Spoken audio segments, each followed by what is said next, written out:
மாசி மகம் பெருவிழா என்று சொல்லக்கூடிய நமக்கெல்லாம் திருவிழா. வீட்டு திருவிழா கிடையாது, இது ஊர் திருவிழா. மாசி மகம்னாலே அவ்வளவு சந்தோஷம் எல்லாரும் படுவோம். ஏன் அப்படின்னாக்க 12 சிவாலயம் 5 வைஷ்ணவாலயம் திருவிழாக்கள் நடக்குது அப்படின்னா ஒரே சமயத்தில் நம்ம கும்பகோணத்தில் மட்டும்தான். எல்லா சுவாமியும் ஒரே இடத்துல தரிசனம் பண்றது கும்பமேளா என்று சொல்லக்கூடிய கும்பகோணத்தில். இன்னும் 2 வருஷம் தான் மகாமகமும் வந்துடுது. 2028 மகாமகம் என்று சொல்லக்கூடிய மாசி மகம் பெருவிழா. அதுவும் இந்த வருஷம் எல்லா கோவிலையும் திருவிழா அப்படின்னாக்க நம்ம வீட்டு கல்யாணம் மாதிரி எல்லாருமே தரிசிக்க வர வேண்டும். இன்றைய தினம் கொடி ஏற்றம். எதுக்காக இந்த கோவிலில் கொடி ஏற்றணும் அப்படின்னாக்க சுவாமிக்கு தொப்புள் கொடியா சொல்லியிருக்கு இந்த கொடிமரம்.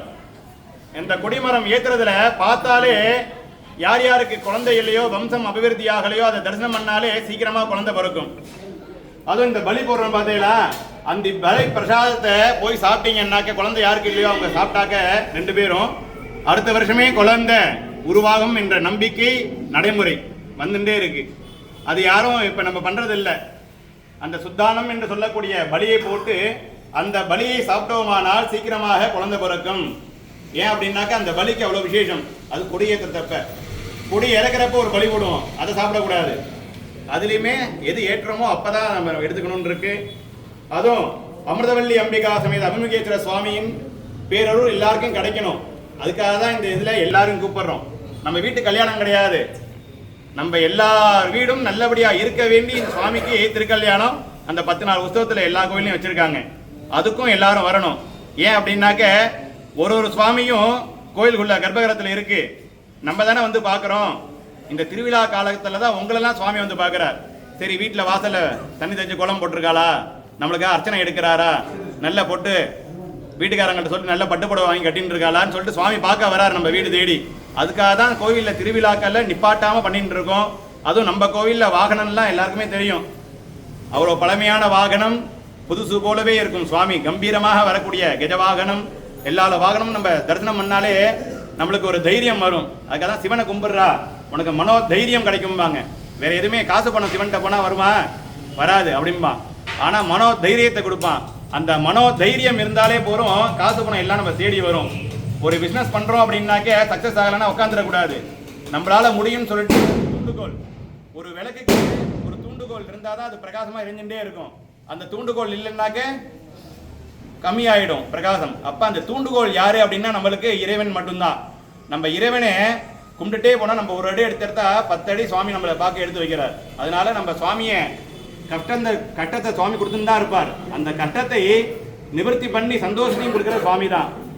அர்ச்சனை இல்லா தெய்வம் இல்லை, பிரச்சனை இல்லா மனிதனும் இல்லைன்னு சொல்லியிருக்காங்க. நம்மளுக்கு பிரச்சனை இருந்தா மட்டும்தான் மனுஷன், பிரச்சனை இல்லைன்னா மனுஷனா கிடையாது. இப்ப எல்லாரும் அது வேற சொல்லிட்டு இருக்கான், நான் தான் சுவாமின்னு. சுவாமி மேல பலிபடத்தில் ஏறி உட்காந்து அவடியம் பண்ணிக்கிறான். என்ன, நம்ம எதை எதை செய்யணுமோ அதை எதை செய்யதான் நம்ம நல்லா இருப்போம். பூதாகாரமாக சுவாமியை கட்டிடுறான், அதுக்கு நைவேத்தியம் பண்ண மாட்டான். அப்ப என்ன ஆகும், உலகம் அலைஞ்சுன்னு தான் இருக்கும். நம்ம பெரியவங்க எல்லாம் முட்டாள், நம்மளும் முட்டாளா? எதுக்கு இந்த சுவாமி இவ்வளவு பெருசா இருக்கணும்? மதுரை சொக்கநாதர் ஏன் இவ்வளவு சின்னதா இருக்க, அம்பாள் ஏன் சின்னதா இருக்க? அந்த சுவாமிக்கு தத்துவம் என்னன்னா அதுதான் சொல்லியிருக்கு. இப்ப தஞ்சை பெரிய கோயில சுவாமி நல்ல பெருசா இருக்கார். எதுக்காக?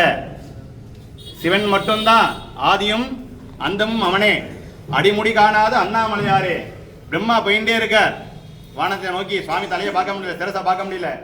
மகாவிஷ்ணு பூமியை பார்த்து போயிட்டே இருக்கார், இன்னும் சிவனோட காலை பார்க்க முடியல. அப்ப எங்கும் நிறைந்தவன் சிவன், அதுக்கு உள்ளதான் ஐக்கியம் நம்ம எல்லாருமே. அதனால நம்ம திருக்கோவில்ல இன்னைக்கு கொடி ஏத்தியாச்சு. சாயங்காலத்திலிருந்தே சுவாமி புறப்பாடு, பிரகாசமாக இருக்கக்கூடிய அந்த 10 நாள் மகோத்சவம் என்று சொல்லக்கூடிய அவ்வளோ விசேஷமா சொல்லியிருக்கு.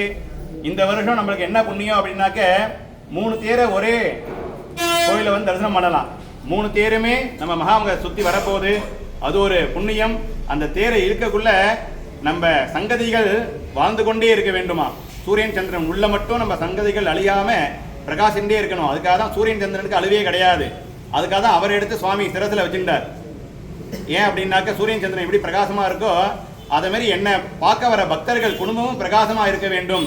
அதனால நான் சூரியன் சந்திரனை என் தலையில வச்சுருக்கேன்னு சொல்லிட்டு ஈஸ்வரன் வச்சுட்டு இருக்கார். அதனால எல்லாருமே வந்திருந்து இந்த கோயில் திருவிழாக்கள் எல்லாரும் கலந்துக்கணும் அப்படின்னு சொல்லிட்டு பிரார்த்தனை பண்ணிக்கிறேன். இப்ப கொடியேற்றம் எல்லாரும் மனசுல பிரார்த்தனை பண்ணுங்க.